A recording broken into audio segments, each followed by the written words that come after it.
Hi welcome back. നമുക്കിന്ന് ബേക്കറികളിലൊക്കെ കിട്ടുന്ന പോലത്തെ ബിസ്ക്കറ്റ് എങ്ങനെ വീട്ടിൽ തയ്യാറാക്കി എടുക്കാൻ നോക്കാം. ഓവൻ്റെ ഒന്നും ആവശ്യമില്ല, ആർക്ക് വേണമെങ്കിലും എളുപ്പത്തിലും തയ്യാറാക്കി എടുക്കാൻ പറ്റുന്ന നല്ല സിമ്പിൾ റെസിപ്പിയാണിത്. വീട്ടിൽ എപ്പോഴും കാണുന്ന 3 ചേരുവകൾ മാത്രം മതി, നല്ല ടേസ്റ്റും ആണ്. ഞാനിത് മുറിച്ച് കാണിച്ചു തരാം. സൗണ്ട് കേട്ടോ, നല്ല ക്രിസ്പി അല്ലേ? ഇതുപോലെ തന്നെ നിങ്ങൾക്ക് തയ്യാറാക്കി എടുക്കാം. അപ്പം നമുക്ക് റെസിപ്പി എങ്ങനെയാണെന്ന് നോക്കാം.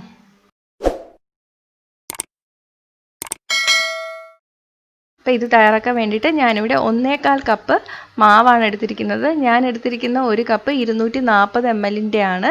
ഇനി ഇതിലോട്ട് നമുക്ക് 1/2 കപ്പ് പഞ്ചസാര പൊടിച്ചത് ചേർത്ത് കൊടുക്കാം. 1/2 കപ്പ് പഞ്ചസാര എടുക്കുക, എന്നിട്ട് അത് മിക്സിയിലിട്ടിട്ട് പൊടിച്ചിട്ട് കംപ്ലീറ്റ് ഇതിലോട്ട് ചേർത്താൽ മതി. ഇനി ഇതൊരു തവി വെച്ചിട്ട് നന്നായിട്ടൊന്ന് മിക്സ് ചെയ്തെടുക്കാം. പഞ്ചസാര എല്ലാ ഭാഗത്തും ആയി വരാൻ വേണ്ടിയിട്ടാണ്. ഇനി ഇതിലോട്ട് 1/2 കപ്പ് സൺഫ്ലവർ ഓയിലും കൂടെ ഒഴിച്ചിട്ട് നന്നായിട്ടൊന്ന് കുഴച്ചെടുക്കാം. എണ്ണ ചേർക്കുമ്പോൾ മൊത്തം ഒന്നിച്ച് ചേർക്കണ്ട, കുറച്ചായിട്ട് ഒഴിച്ചിട്ട് മിക്സ് ചെയ്തെടുത്താൽ മതി. നിങ്ങളുടെ കയ്യിലിരിക്കുന്ന മാവിനനുസരിച്ചിട്ട് ചിലപ്പോൾ എണ്ണ കൂടുതലോ കുറവോ ഒക്കെ വേണ്ടി വരും. നമ്മൾ പൂരിക്കൊക്കെ കുഴച്ചെടുക്കുന്ന പോലെ വേണം കുഴച്ചെടുക്കാൻ, അധികം ലൂസായി പോവരുത്. കുഴച്ചെടുക്കുമ്പോൾ കുറച്ച് ലൂസായി പോയെന്ന് തോന്നിയാൽ കുറച്ച് മാവ് ചേർത്താലും മതി. അപ്പോൾ ഇതുപോലെ വേണം കുഴച്ചെടുക്കാൻ വേണ്ടിയിട്ട്. ഇനി നമുക്ക് ബിസ്ക്കറ്റിൻ്റെ ഷേപ്പ് ആക്കി എടുക്കാം. ബിസ്ക്കറ്റിൻ്റെ ഷേപ്പ് ആക്കി എടുക്കുമ്പോൾ നമ്മൾ ശ്രദ്ധിക്കണം, എല്ലാം ഒരേ വലുപ്പത്തിൽ തന്നെ ഉണ്ടാക്കിയെടുക്കുക. അല്ലെങ്കിൽ നമ്മൾ വേവിച്ചെടുക്കുമ്പോൾ ചിലത് പെട്ടെന്ന് വെന്ത് വരും, ചിലത് വേവാതിരിക്കും. അതിന് വേണ്ടിയിട്ട് നമുക്ക് ഒരു എളുപ്പ വഴിയുണ്ട്. ഇപ്പം ഞാനൊരു മീഡിയം സൈസുള്ള ഒരു സ്പൂൺ എടുത്തിട്ടുണ്ട്. മാവെല്ലാം അതിൽ തന്നെ കോരിയിട്ടൊന്ന് ഷേപ്പ് ആക്കി എടുക്കുക. അപ്പോൾ എല്ലാം നമുക്ക് ഒരേ വലുപ്പത്തിൽ തന്നെ ഉണ്ടാക്കിയെടുക്കാൻ പറ്റും. അപ്പോൾ മാവ് അതിലോട്ട് വെച്ചിട്ട് നന്നായിട്ടൊന്ന് പ്രസ് ചെയ്യുക. ബാക്കി വരുന്ന മാവൊക്കെ ഇങ്ങനെ എടുത്ത് കളയുക. ഇനി ഇത് പുറത്തോട്ട് എടുത്തതിന് ശേഷം സൈഡൊക്കെ ഒന്ന് ഷേപ്പ് ആക്കി കൊടുക്കാം. ഇനി ഉള്ളം കൈയിലോട്ട് വെച്ചിട്ട് ഒന്ന് പ്രസ് ചെയ്ത് കൊടുക്കാം. അപ്പോൾ ഈ ഷേപ്പിൽ തന്നെ ചെയ്യണമെന്നൊന്നും ഇല്ല കേട്ടോ, നിങ്ങൾക്ക് ഇഷ്ടമുള്ള ഏത് ഷേപ്പിൽ വേണമെങ്കിലും ഉണ്ടാക്കി എടുക്കാം. അധികം കനം കൂടിപ്പോവുകയും ചെയ്യരുത്, കുറഞ്ഞു പോവുകയും ചെയ്യരുത്. അപ്പം ഞാൻ എല്ലാം ഷേപ്പാക്കി എടുത്തിട്ടുണ്ട്. ഏകദേശം 15-16 ബിസ്ക്കറ്റ് വരും. നമുക്കിത് ഇങ്ങനെ തന്നെ ബേക്ക് ചെയ്തെടുക്കാം. പക്ഷെ ഞാൻ കുറച്ചും കൂടെ ഭംഗി വരുത്താൻ വേണ്ടിയിട്ട് നടുക്ക് കുറച്ച് ജാം വെച്ച് കൊടുക്കുകയാണ്. അപ്പോൾ കുട്ടികൾക്കൊക്കെ കുറച്ചും കൂടെ ഇഷ്ടമാവുമല്ലോ. ബിസ്ക്കറ്റിൻ്റെ നടുക്കൊരു റൗണ്ട് ഇട്ട് കൊടുക്കണം. അതിന് വേണ്ടിയിട്ട് ഒരു സ്കെച്ച് പെന്നിൻ്റെ ബാക്ക് വെച്ചിട്ടൊന്ന് പ്രസ് ചെയ്ത് കൊടുക്കുകയാണ്. സ്കെച്ച് പെന്ന് നന്നായിട്ട് കഴുകിയിട്ട് വേണം ഇത് ചെയ്യാൻ. ഇനി ഇതിൻ്റെ നടുക്കോട്ട് കുറച്ച് ജാം വെച്ച് കൊടുക്കുകയാണ്. സ്പൂൺ കൊണ്ട് കോരി വെച്ചാലും മതി. ഞാനിപ്പോൾ ഒരു പൈപ്പിംഗ് ബാഗിൽ ആക്കിയിട്ടാണ് ഇങ്ങനെ ചെയ്യുന്നത്. അപ്പോൾ പെട്ടെന്ന് തന്നെ നമുക്ക് വെച്ച് കൊടുക്കാൻ പറ്റും.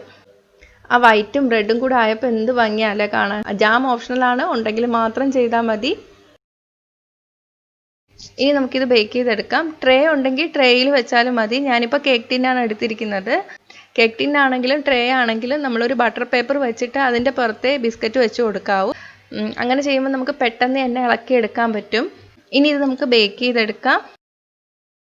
ബേക്ക് ചെയ്തെടുക്കാൻ വേണ്ടിയിട്ട് ഞാനിവിടെ ചൂട് കട്ടിയുള്ള ഒരു പാത്രം എടുത്തിട്ടുണ്ട്. അതിലോട്ട് കുറച്ച് ഉപ്പ് ഇട്ട് കൊടുത്തിട്ടുണ്ട്. ഇനി ഇത് അടച്ചു വെച്ചിട്ട് 5 മിനിറ്റ് ഹൈ ഫ്ലെയിമിൽ ഒന്ന് പ്രീ ഹീറ്റ് ചെയ്തെടുക്കാം. നിങ്ങൾ അടയ്ക്കുന്ന അടപ്പിൽ എന്തെങ്കിലും ഹോൾ ഉണ്ടെങ്കിൽ അലുമിനിയം ഫോയിൽ വല്ലതും വെച്ചിട്ടൊന്ന് നന്നായിട്ട് അടച്ചു കൊടുക്കുക കേട്ടോ. നമ്മൾ കേക്ക് ബേക്ക് ചെയ്യുമ്പോഴും ഇങ്ങനെ തന്നെയാണ് ചെയ്യാറുള്ളത്. കൂടുതൽ പേരും എന്നോട് ചോദിക്കുന്ന സംശയമാണ് ഉപ്പിടണോ എന്ന്. അപ്പോൾ ഉപ്പിട്ടാൽ മാത്രമേ ചൂട് എല്ലായിടത്തും ഒരുപോലെ കിട്ടുള്ളൂ. നാട്ടിലുള്ളവരാണെങ്കിൽ മണൽ നന്നായിട്ട് കഴുകിയിട്ട് ഉണക്കിയെടുക്കുക, എന്നിട്ട് അത് ഉപ്പിന് പകരം യൂസ് ചെയ്യാം. ഉപ്പിടാതെ വേണമെങ്കിൽ നിങ്ങൾക്ക് ഇത് ചെയ്ത് നോക്കാം. പക്ഷേ ഞാൻ രണ്ടും ചെയ്ത് നോക്കിയിട്ടുണ്ട്. ഉപ്പിടുമ്പോഴാണ് നല്ല പെർഫെക്റ്റ് ആയിട്ട് ബേക്കായി കിട്ടുന്നത്. അപ്പോൾ 5 മിനിറ്റ് കഴിഞ്ഞിട്ടുണ്ട്. നമുക്കിതിലോട്ട് പാൻ വെച്ച് കൊടുത്തിട്ട് പെട്ടെന്ന് തന്നെ അടച്ചു കൊടുക്കാം. ഒരു തട്ട് വെച്ചിട്ട് വേണം പാൻ വയ്ക്കാൻ, ഡയറക്റ്റ് ഉപ്പിലോട്ട് വെച്ച് കൊടുക്കരുത്. ഇനി ഇത് മീഡിയം ഫ്ലെയിമിൽ ഇട്ടിട്ട് 20 മുതൽ 25 മിനിറ്റ് വരെ വേണ്ടി വരും. 20 മിനിറ്റ് ഒക്കെ കഴിയുമ്പോൾ ഒന്ന് നോക്കാം. ബിസ്ക്കറ്റിൻ്റെ താഴെ ചെറിയ ഒരു ബ്രൗൺ നിറം വന്ന് തുടങ്ങും. അപ്പോൾ തന്നെ നമ്മൾ എടുത്ത് മാറ്റണം. കേക്ക് വെന്തോന്ന് അറിയാൻ വേണ്ടിയിട്ട് ടൂത്ത് പിക്കൊക്കെ വെച്ച് കുത്തി നോക്കുന്ന പോലെ ഇത് ചെയ്ത് നോക്കണ്ട. അങ്ങനെ നോക്കിയാൽ നമുക്ക് വെന്തില്ല എന്നേ തോന്നുള്ളൂ. താഴെ ചെറിയ ബ്രൗൺ നിറം വരുമ്പോൾ തന്നെ എടുത്ത് മാറ്റാം. നിങ്ങൾക്ക് വെന്തില്ല എന്ന് തോന്നുമെങ്കിലും അത് തണുത്ത് കഴിയുമ്പോൾ നല്ല സെറ്റായിട്ട് വന്നോളും. കൂടുതൽ വേവിച്ചാൽ കരിഞ്ഞു പോവും. ഓവനിലാണ് ബേക്ക് ചെയ്യുന്നതെങ്കിൽ 160 ഡിഗ്രി സെൽഷ്യസിൽ പ്രീ ഹീറ്റ് ചെയ്ത ഓവനിൽ 15 മിനിറ്റ് ഒക്കെ ബേക്ക് ചെയ്താൽ മതിയാവും. ഞാനിത് എടുത്ത് മാറ്റാണ്. ഇപ്പം മോൾ ഭാഗം തൊട്ട് നോക്കിയാൽ നമുക്ക് വെന്തില്ല എന്നേ തോന്നുള്ളൂ. അത് കുഴപ്പമില്ല. 1 മണിക്കൂറൊക്കെ നന്നായിട്ട് ചൂടാറാൻ വേണ്ടിയിട്ട് വെക്കാം. ഇപ്പോൾ ഒരു 1.5 മണിക്കൂർ കഴിഞ്ഞിട്ടുണ്ട്. നല്ല ചൂടാറി വന്നിട്ടുണ്ട്. ബാക്ക് സൈഡ് കണ്ടോ, ഇത്ര ബ്രൗൺ നിറവേ ആയി വരാവൂ. ഇപ്പം നല്ല ക്രിസ്പി ആയിട്ടാണ് ഇരിക്കുന്നത്. ഞാനിത് മുറിച്ച് കാണിച്ചു തരാം. അപ്പം നല്ല പെർഫെക്റ്റ് ആയി വന്നില്ലേ? നമ്മൾ വേവിച്ചെടുക്കുന്ന സമയം മാത്രം ശ്രദ്ധിച്ചാൽ മതി. കൂടുതൽ സമയം നമ്മൾ വെച്ചിട്ട് ബേക്ക് ചെയ്തെടുത്താൽ ഇത് കരിഞ്ഞു പോവും. അപ്പോൾ എന്തായാലും നിങ്ങളിത് ട്രൈ ചെയ്ത് നോക്കുക. അമ്മ ഉണ്ടാക്കിയ ബിസ്ക്കറ്റ് എന്നൊക്കെ പറയുമ്പോൾ മക്കൾക്ക് കൂടുതൽ ഇഷ്ടമായിരിക്കും കഴിക്കാൻ. നല്ല ടേസ്റ്റും ആണ്.